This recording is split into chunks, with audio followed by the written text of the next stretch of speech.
Fils et du Saint-Esprit. Amen. Mes frères et sœurs, nous célébrons Saint Florent de Strasbourg, mais je pourrais aussi dire Saint Florent d'Aslar, pour nos amis qui nous regardent dans la vallée de Schirmeck, dans la vallée de la Bruche, ou aussi Saint Florent d'Irlande, puisque c'est sa terre natale. Oui, nous célébrons un de ces nombreux moines irlandais qui ont quitté leur terre, comme hier soir nous avons parlé d'études, qui ont quitté leur terre natale pour venir sur le continent nous apporter la parole de Dieu, nous apporter aussi cette façon de prier typique aux communautés celtiques. Florent est arrivé d'Irlande aux alentours du milieu du 7e siècle.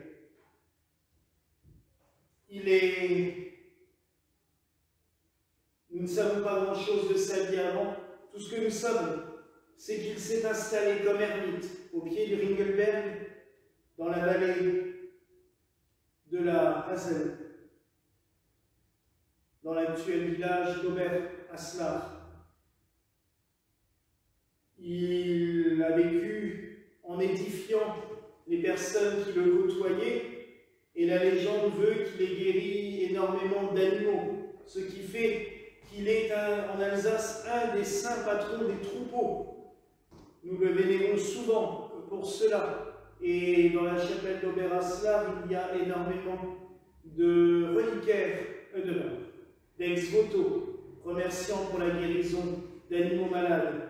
Je vous rappelle quand même, car dans notre monde actuel, on ne s'en rend plus compte, que pour un paysan, jusque dans les années 50, perdre un cochon ou une vache, c'était risquer de perdre son année, financièrement parlant.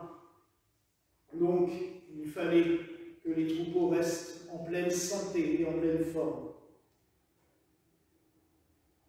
Il a édifié tellement de gens que, comme d'habitude, il a réuni très vite des disciples autour de lui et il leur a fait construire un monastère. Mais il a pris garde de ne pas le construire trop près. Il l'a fait construire un peu plus bas dans la vallée, là où la vallée est plus large et plus claire, dans la ville que nous appelons à l'heure actuelle en Alsace Nieder-Aslar, donc Aslar en bas. Un monastère dans la tradition irlandaise avec ses coutumes et ses règles. Mais les disciples ont continué à affluer et on est venu le chercher pour succéder à un évêque, Saint Arbogast. Il faut reconnaître que Saint Arbogast était un saint qui a fait énormément pour notre diocèse de Strasbourg. C'est lui-même d'ailleurs qu'il en est le saint patron, tellement il a marqué de son empreinte la ville et le diocèse de Strasbourg. Et il fallait lui trouver un successeur. Dagobert II, qui avait entendu parler de Florent et dont celui-ci avait guéri une des filles, l'a appelé pour prendre le siège de Strasbourg. Pour ceux qui nous regardent de loin, une petite précision, car on pourrait se dire, mais comment un roi mérovingien a pu connaître cet ermite? Je vous rappelle que les rois mérovingiens voyageaient beaucoup. Ils ne vivaient pas à Paris comme notre imaginaire collectif veut nous le faire croire, mais ils voyageaient beaucoup et ils avaient des palais qui étaient des grosses fermes, et ils en avaient deux ici en Alsace, un à Strasbourg, à 500 mètres à vol d'oiseau d'ici, dans le quartier de Königshofen, le palais du roi, cela va sans dire, et un autre du côté de Marlenheim, qui est à 30 minutes d'ici, Kirchen-Marlenheim, et qui, en traversant la montagne, est à quelques kilomètres de Aslar. Donc, c'était une proximité, et historiquement, on comprend beaucoup mieux comment ce roi a pu entendre parler de Florent, le rencontrer. Et il en a fait l'évêque de Strasbourg. Saint Florent a marqué les esprits dans sa ville, et il a aussi bâti un monastère où il a mis des moines de tradition celtique. D'ailleurs, ce monastère s'est appelé pendant très longtemps le monastère Scott. Alors Scott, ce n'est pas écossais, mais c'est en fait toutes les îles britanniques, qu'on appelle Scott à l'époque, et ce monastère Scott est encore très connu à Strasbourg. Il y a une très grande église construite dessus. Il y a l'ancien couvent qui sert maintenant de séminaire protestant et de foyer pour les étudiants protestants. C'est l'église Saint-Thomas. Ce monastère a donc eu une vie très longue. Saint Florent est mort à la fin du 7e siècle, et Strasbourg ayant été envahi vers l'an 810, les moines ont pris les reliques et ont été les cacher à Aslar, où elles reposent toujours dans une superbe collégiale gothique, la collégiale Saint-Florent de Villers-Aslar, qui est un des bijoux de notre région. Et dans le chœur, sur le côté gauche, il y a sa chasse reliquaire, où je vous avoue que je vais très régulièrement prier, car Saint-Florent est un saint qui me tient à cœur, et d'autant plus depuis que je suis arrivé à l'épiscopat, c'est pour moi un guide et un protecteur, et nous avons été le prier au mois de juillet dernier avec le Père Glenn, avec Père Ludwig, Mère Christiane, Martine, Michaela et ma grand-mère. Nous avons été le prier pour notre Église et pour toutes les intentions qu'on nous donne. Ce que j'apprécie aussi aujourd'hui dans cette vie de Saint Florent, c'est la lecture du propre de Strasbourg, qui est magnifique, car elle nous donne un passage qu'on ne connaît pas souvent et qu'on ne lit pas souvent, de Saint Pierre,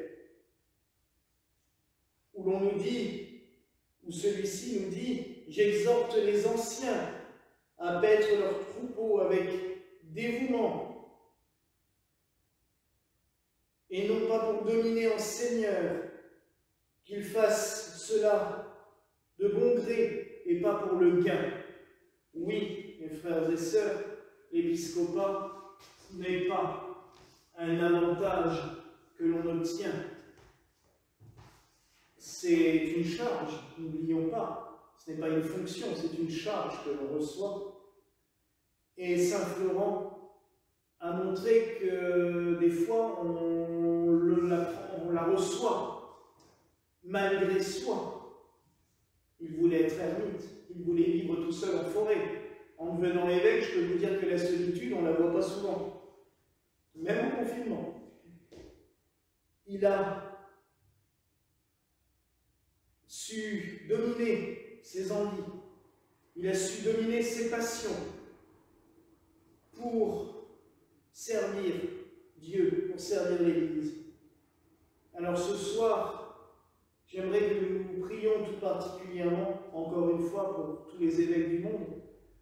Dieu sait qu'ils sont obligés des fois de faire des choses qui peuvent aller contre leur gré, mais il faut aussi le faire, car c'est le service du peuple qui l'exige.